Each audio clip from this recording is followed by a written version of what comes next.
Hey guys and gals, it's me George, the Shade Tree Fix-It Man.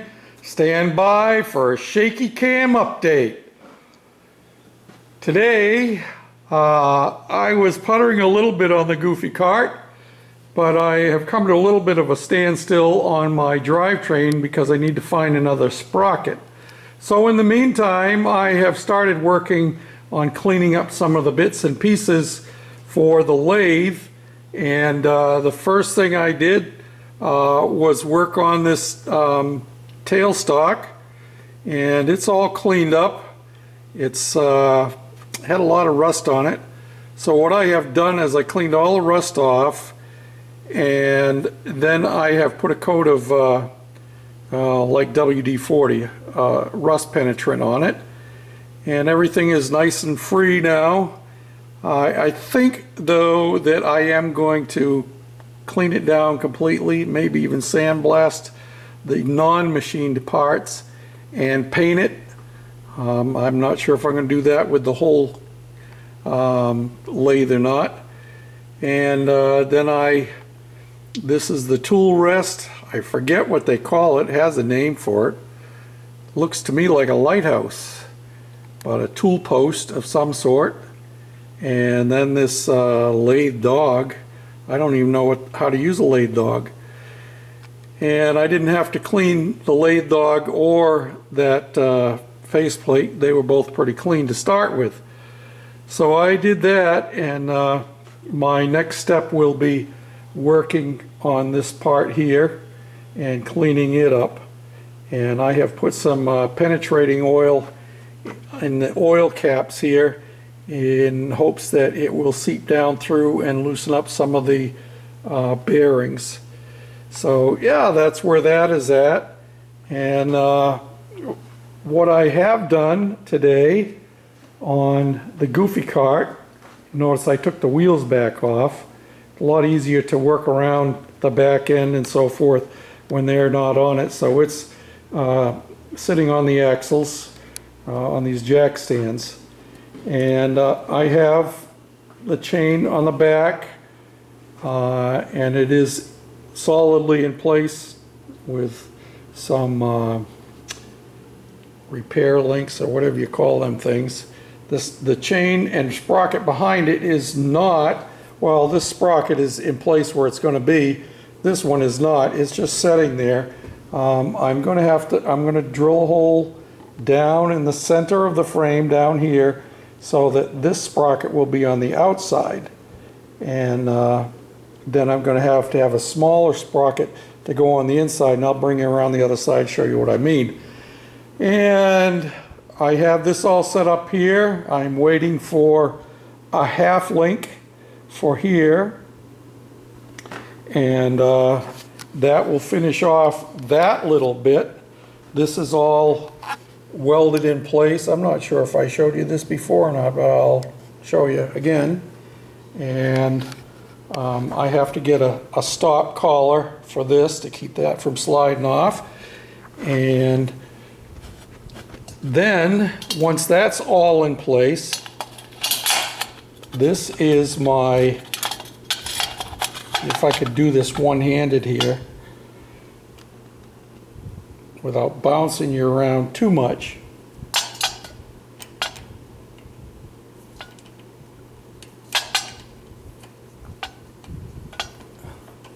I drilled the end of that shaft and threaded it, and that's about where it's going to go, just like that.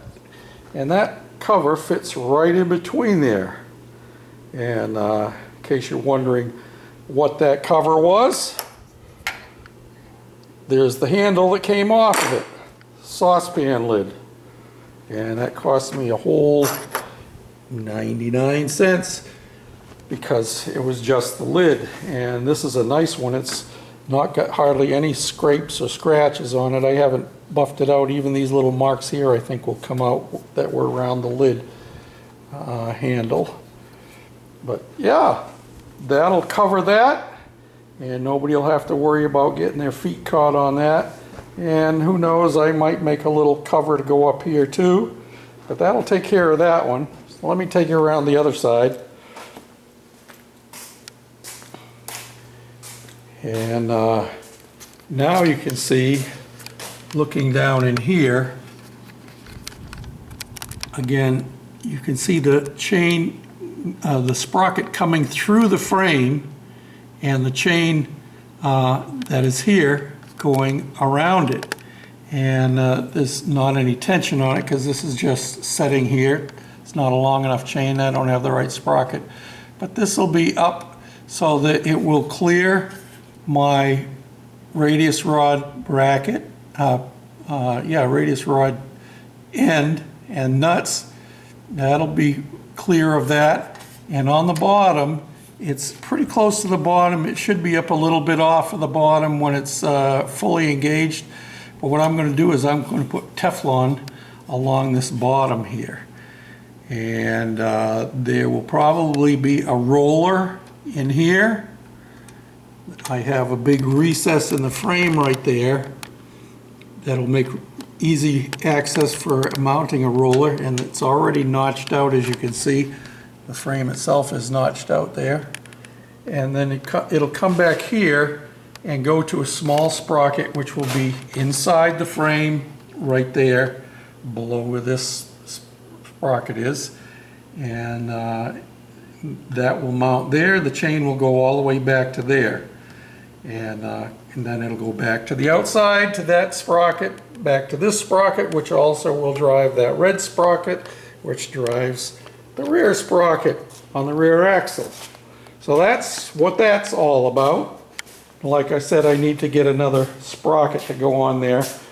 I have a couple of sprockets that would work as far as the sprocket themselves, but, well, like the one that I have temporarily holding that chain in place inside there, that fits on the end of, where is it? Oh, I know, it's the sprocket that came off the end up here, but the shaft size is way too small. And then I have this one here, which fits on this spline, and this would be a cool setup using this, and this is what I had intended. Bring that up here. I had intended mounting this here, and that's why I welded this sprocket to this hub, but I haven't been able to come up with a way to mount this in a bearing. See, the issue here is the sprocket that's behind here is mounted on a rigid axle. This axle here goes all the way across and comes through the outside, and the sprockets that are on there are one piece, a big one on the outside, small one on the inside. I had showed you those before, and they spin freely on this axle. But the one that will come through the frame back here has to be mounted solid, which that would work for this piece here, and it would work for this piece here, but I need to get this sprocket down in here, and it has to go through the frame. Won't leave much room for any bearing in between, and there's not enough meat on this sprocket to drill it out to make it go down onto this shaft.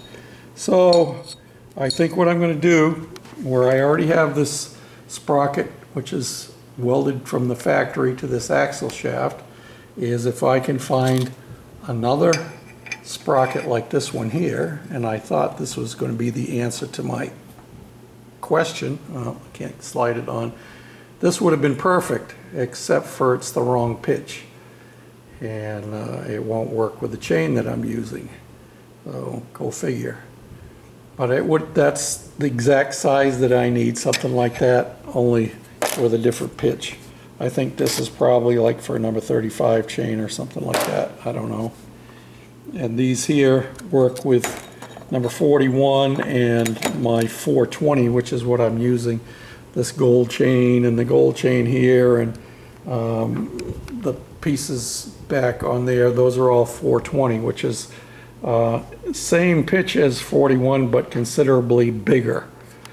So anyway, that's where we're at on that.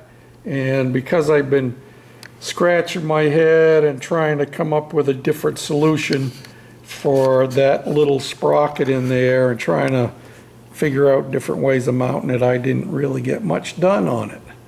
So after putzing with that for 2 or 3 hours, I finally decided to go and play with the lathe for a while and start cleaning that up. So that's where we're at. You'll all remember Jesse and his three-wheeler. Well, he's got it sold, so the three-wheeler is gone. I had my pickup truck in here, that's why this is all cleaned out. And I was going to replace front end parts, tie rod ends, and pitman arm, and drag link, and not drag link, idler arm. But nah, that ain't going to happen, not with this old man. Too hard getting up and down off the floor anymore. So I'm going to take it into a shop and have it done. And got to pay the piper, I guess.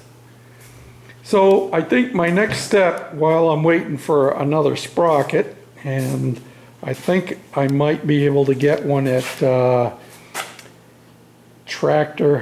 and Tractor Supply, or whatever they call it.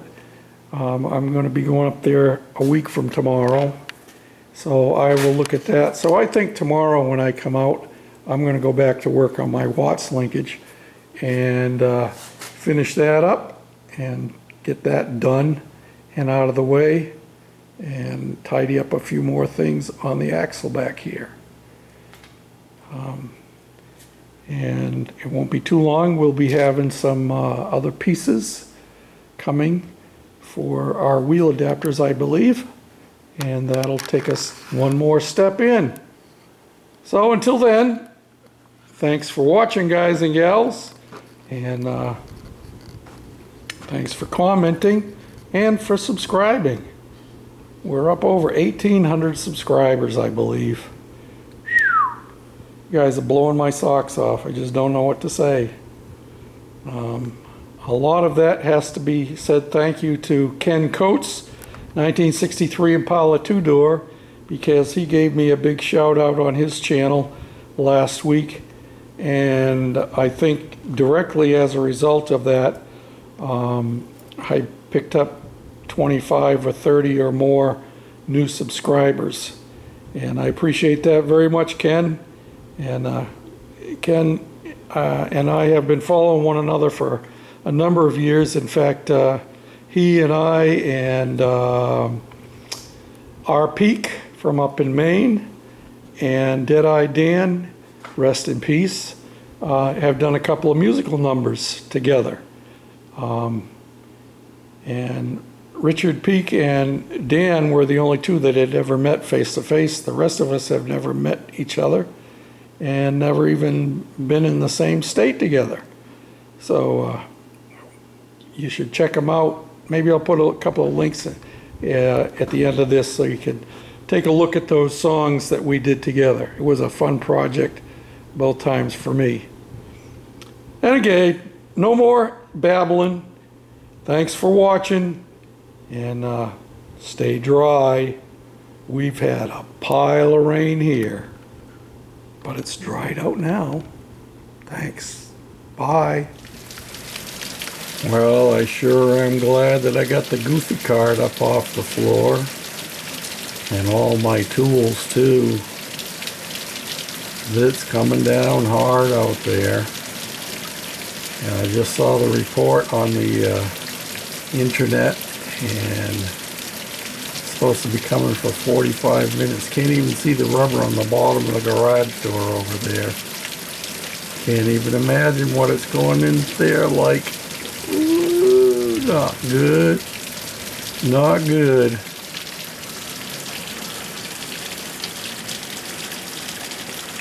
And there's a look at the grain gauge. There was a half an inch in there less than an hour ago. And now we're up to 1.5 inches. Yeah, well, thunder boomers, thunder boomers. Stay dry where you are. Bye now.